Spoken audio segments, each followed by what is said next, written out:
श्री सद्गुरु सिद्धलिंग स्वामी महाराज की आज यहाँ पर सद्गुरु सिद्धलिंग महाराज के दर्शन हेतु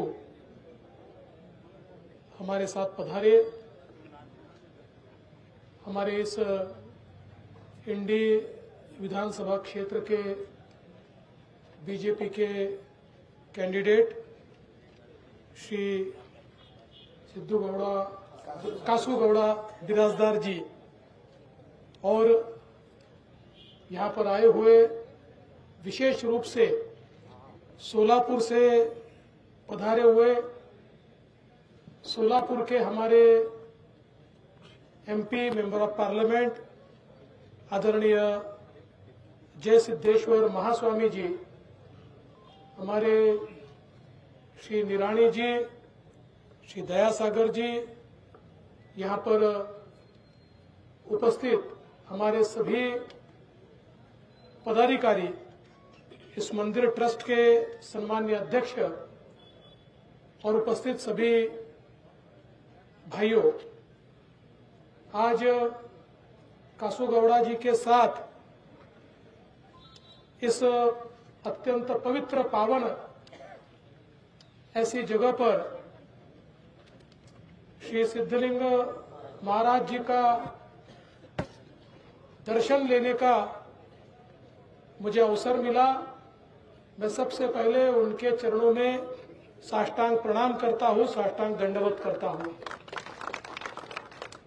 और मुझे ये पूरा विश्वास है कि सद्गुरु सिद्धलिंग महाराज का आशीर्वाद कासू गौड़ा जी को मिलेगा और इंडी से वो सीधे बंगलोर जाएंगे। आज जैसा कि हमारे महास्वामी जी ने बताया है, कासू गौड़ा जी ने बताया है, देश में प्रधानमंत्री मोदी जी के नेतृत्व में जो सरकार काम कर रही है,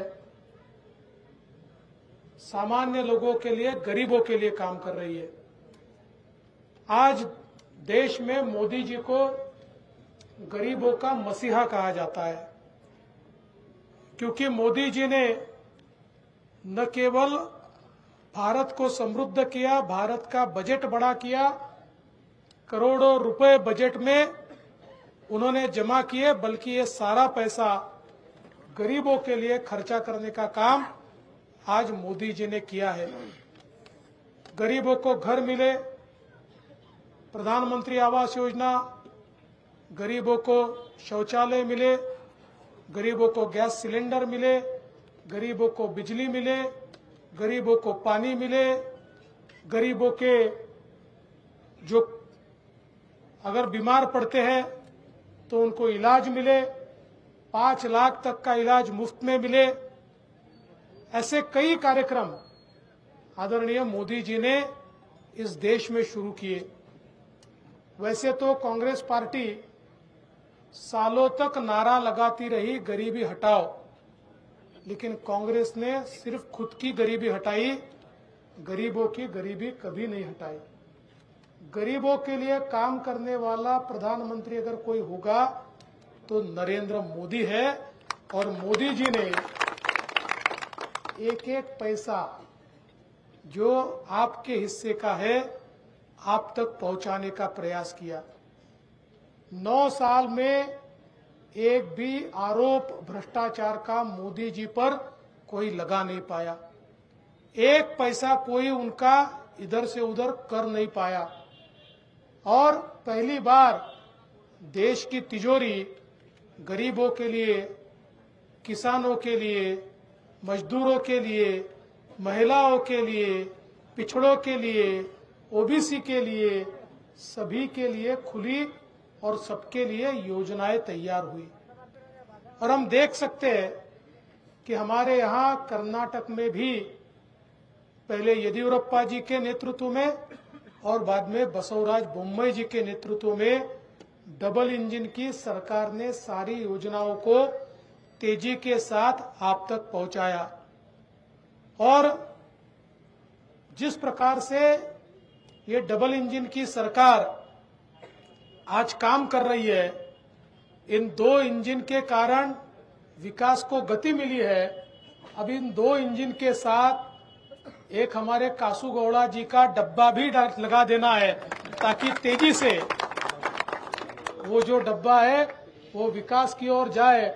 और कासूगौड़ा जी का डब्बा लगेगा तो इंडी का भी डब्बा बहुत तेजी से आगे जाएगा और इंडी का भी विकास होगा। हम सभी लोग जानते हैं कि जो काम आज इंडी में हुआ है केवल भारतीय जनता पार्टी की सरकार में हुआ है। 10 साल में यहाँ के जो एमएलए हमने चुनकर दिए उनका कोई काम हमको दिखाई नहीं देता। अगर केंद्र की सरकार, राज्य की सरकार और हमारा एमएलए यहाँ होता तो आज जिन समस्याओं के साथ हम लोग जूझ रहे हैं उनसे हमको जूझना नहीं पड़ता। हम लोग बड़ी तेजी के साथ विकास की ओर जाते। और आप देखिए, इस बार तो पूरी ताकत के साथ भारतीय जनता पार्टी को पूर्ण बहुमत देना है, क्योंकि पिछले बार थोड़ी सीटें कम पड़ गई तो कर्नाटक में एक सर्कस शुरू हो गई।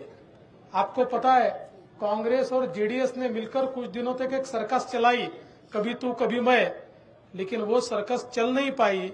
और फिर एक बार येदियुरप्पा जी के नेतृत्व में भारतीय जनता पार्टी की सरकार आई। अब की बार कि किसी को सर्कस चलाने का मौका ही मत दीजिए, पूरे बहुमत के साथ भारतीय जनता पार्टी को चुनकर दीजिए।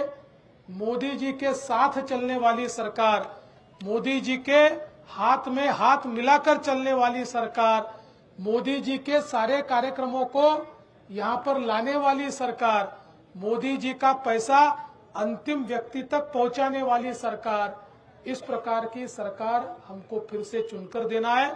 और इसीलिए हमारे कासूगौड़ा जी को आप पूर्ण आशीर्वाद दीजिए। और मेरा विश्वास है कि सदगुरु सिद्धलिंग महाराज का आशीर्वाद कासूगौड़ा जी को, हमको सबको मिलेगा, आपका आशीर्वाद मिलेगा। उतना ही आशीर्वाद लेते हुए मैं अपने शब्दों को विराम देता हूं। जय हिंद, जय भारत।